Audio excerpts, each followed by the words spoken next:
Hey y'all, Luna popping in. Thank you so much for visiting my page or my channel wherever we are connecting. I appreciate you for being here. Make sure you like, follow, and subscribe so that we may remain connected. Today I'm going to do something I haven't done in quite a while. It is the first Friday in May, and I am going to do an unconventional series review. This series is True Blood. True Blood ran from 2008 to 2014. It has 7 seasons and 81 episodes. It starred Anna Paquin, uh, Stephen Moyer, Alexander Skarsgård, Nelson Ellis, Regina Wesley, and a bunch of other series regulars. Season one did a good job of introducing us to the main characters in the series. And I will say, season one started off fast, it didn't start off slow. From the first episode, it was a fast paced, engaged series. That was one thing that I liked. It caught your attention right away, but some of the dialogue and uh, the happenings were just really cheesy. And you see that now, you look at it, as you're a little older and like, oh my God, this was really stupid. But it's very entertaining. And this is just the second time that I'm watching this series. Like I said, I watched every episode. I was a true fan. I was true to the end, as we said back then. And I was committed in watching it again. This is the first time I'm rewatching this series, and I haven't found a bunch of things that I've missed the first time around, but it is still things that I pick up and maybe a different nuance. Season one had that classic episode where Lafayette uh, beat up the rednecks and told them to tip your waitress, all sassy.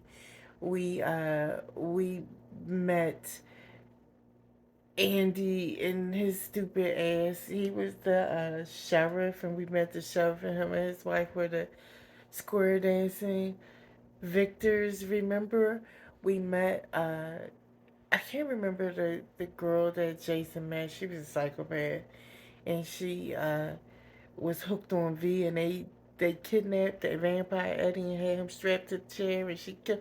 Remember that craziness? But the real craziness of the season was um, uh, Renee. He was the serial killer. He was married to Arlene. He killed Maudette Pickens and Dawn. I don't remember Dawn's last name. And he killed his sister, and he had that fake Cajun Creole accent, and they found the children. Arlene's children found the book of how to and the tape how to speak Cajun, and he always would say things like, "What you doing, you?" Just a weird way to talk. But he was the serial killer. He killed Gran, and he almost got Sookie, but of course she was saved. And in end of season one, we were introduced to Jeanette, Miss Jeanette, who did the exorcism for Letty Mae and Tara, and she was found dead at the end of season one, which rolled over into season two, which introduced us to the Maynard. And the Maynard, long story short, turned out to be the spirit, the evil entity that was invoked when Miss Jeanette, who didn't know what she was doing, was messing around with magic, and she conjured something mistakenly that killed, uh, that ended up killing half the damn. I don't know how many people she killed. I know she entranced them, but how many people did she really kill? I really don't think it was too many. I really don't think it was too many that we saw in the show. She may have done, along her travels, done some stuff, but we didn't see her kill anyone except her servant and maybe one other person, right? Please correct me if I'm wrong.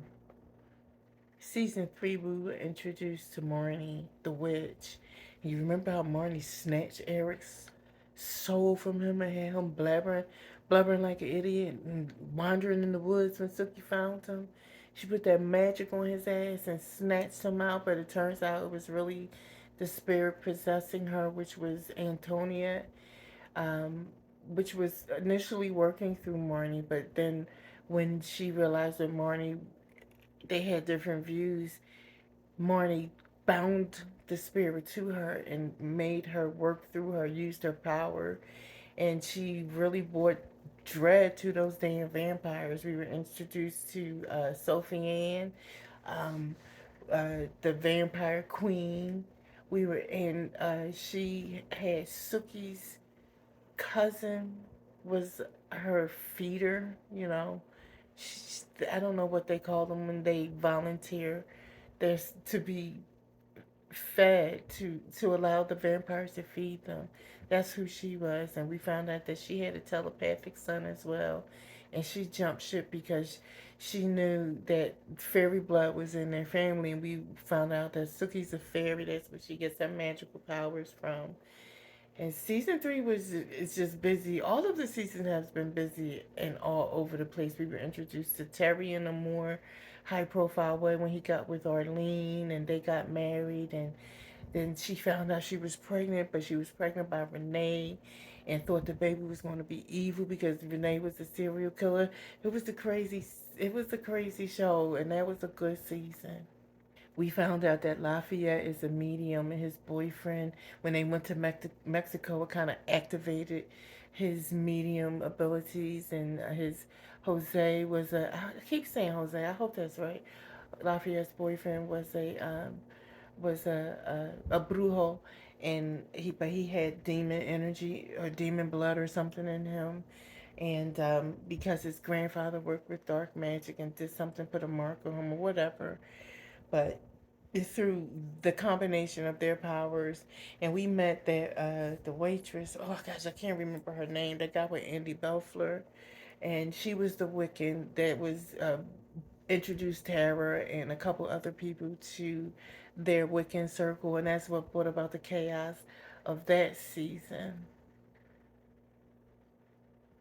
And I skipped the part where we were introduced to Russell Edgington and how and Talbot, and how Eric Northman killed Talbot to get back at Russell for killing his father. Uh, Eric discovered because the king would take collectibles from the people that he killed, and Eric found his father's crown and put two and two, and he knew that the best way he could hurt Russell was to kill Talbot, and then Talbot went on. Russell Edgington went on that killing tangent, and he killed that damn news anchor on air live. Remember, he did all that. Had his bloody hand, licked his fingers, and gave his angry speech, and then he turned and said, and now for the weather. Tiffany, do you guys remember that? I remember it was such a great episode, right?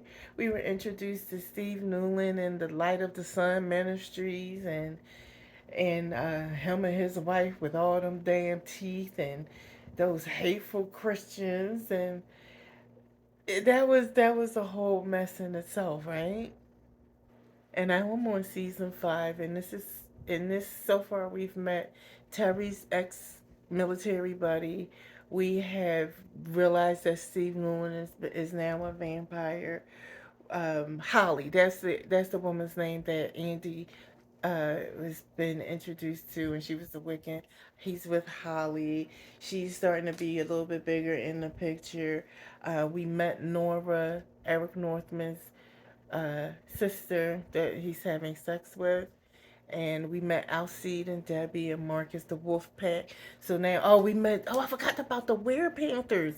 We met the Werepanthers, the werewolves, the shifters, and that's where we are now. Oh yeah, and Russell Edgerton broke free of his chains in the cement. So that's where we are now, and I will keep you guys posted. I will give you guys an update at the end and give one big overcat review. Okay, guys. Thank you for hanging out and listening, taking a stroll down memory lane with True Blood, right? Peace, love, and blessings, y'all. Luna out.